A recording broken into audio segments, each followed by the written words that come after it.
દેશની રાજધાની દિલ્હીથી આ સમયે એક અતિ મહત્વના અને ગંભીર સમાચાર સામે આવી રહ્યા છે। શું દિલ્હીના રસ્તાઓ આજે યુવા યુવતીઓની લાઠીચાર્જની ચીસથી ગુંજી રહ્યા છે? શું પોતાના ભવિષ્યની માંગ કરનારા વિદ્યાર્થીઓ પર આ રીતે લાઠીઓ વરસાવી એ યોગ્ય છે? જી હા, જંતર મંતરથી લઈને દેશની સંસદ ભવન સુધી આજે એવો હોબાળો મચ્યો છે કે જેણે આખા દેશને હલાવી નાખ્યો છે। નીટ પેપર લીકનો વિરોધ, સોનમ વાંગચુકનું સમર્થન અને શિક્ષણ મંત્રીના રાજીનામાની માંગ સાથે રસ્તા પર ઉતરેલા યુવાન પર આજે જે દ્રશ્યો સામે આવ્યા છે તે ખરેખર કંપાવી મૂકે તેવા છે।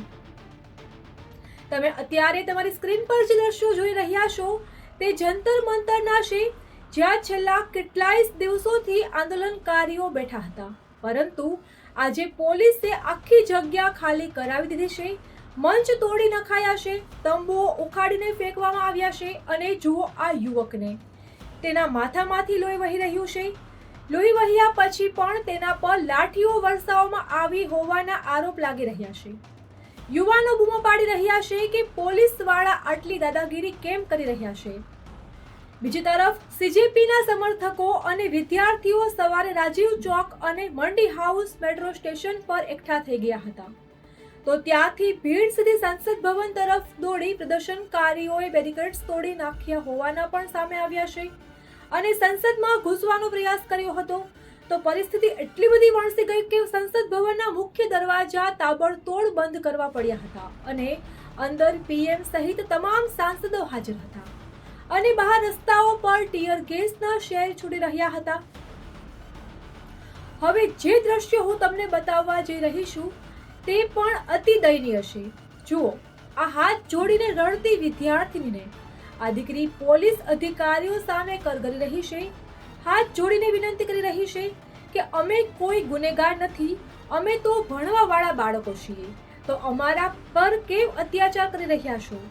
પણ સવાલ એ છે કે શું પોતાની માંગણીઓ માટે શાંતિપૂર્ણ વિરોધ કરવો એ ગુનો છે? અમદાવાદના લો ગાર્ડન અને હેપી સ્ટ્રીટ પાસે પણ આ જ સ્થિતિ જોવા મળી હતી, જ્યાં ધર્મેન્દ્ર પ્રધાનના રાજીનામાના બેનરો સાથે ઉતરેલા આંદોલનકારીઓને એસીપી અને ડીસીપી કક્ષાના અધિકારીઓએ દોડાવીને કસ્ટડીમાં લીધા હતા, તો બીજી તરફ સીજેપી દાવો કરી રહી છે કે તેમના નેતા અભિજીત દીપકેને કસ્ટડીમાં લેવામાં આવ્યા છે। જોકે પોલીસ આ વાતોનો સતત ઇનકાર કરી રહી છે। આજે દેશનો યુવા રસ્તા પર છે। નીટ પેપર લીકે લાખો વિદ્યાર્થીઓનું ભવિષ્ય અંધકારમાં ધકેલી નાખ્યું છે। અભિજીત દીપકે દેશના તમામ સાંસદોને અપીલ કરી છે કે તેઓ પક્ષપાત છોડીને યુવાનોના સમર્થનમાં ઊભા રહે, પણ મોટો સવાલ તો એ ઊભો થાય છે કે શું સાંસદ માર્ચની અસરથી સરકાર પર દબાણ આવશે ખરા? શું મોદી સરકાર આ મુદ્દે પહેલીવાર પીછેહઠ કરવા મજબૂર બનશે? અને સૌથી મહત્વનો સવાલ તો એ છે કે દેશના ભવિષ્ય એવા વિદ્યાર્થીઓ સાથે આ પ્રકારનું વર્તન તે કેટલું યોગ્ય છે? આપનો આ વિરોધ પ્રદર્શન અને પોલીસની આ કાર્યવાહી વિશે શું માનવું છે? શું શિક્ષણ મંત્રી રાજીનામું આપવું જોઈએ? કમેન્ટ કરીને તમારો અવાજ જરૂરથી અમારી તમામ માહિતીથી અપડેટેડ રહેવા માટે જોડાયેલા રહો ત્રિશુલ ન્યૂઝ સાથે।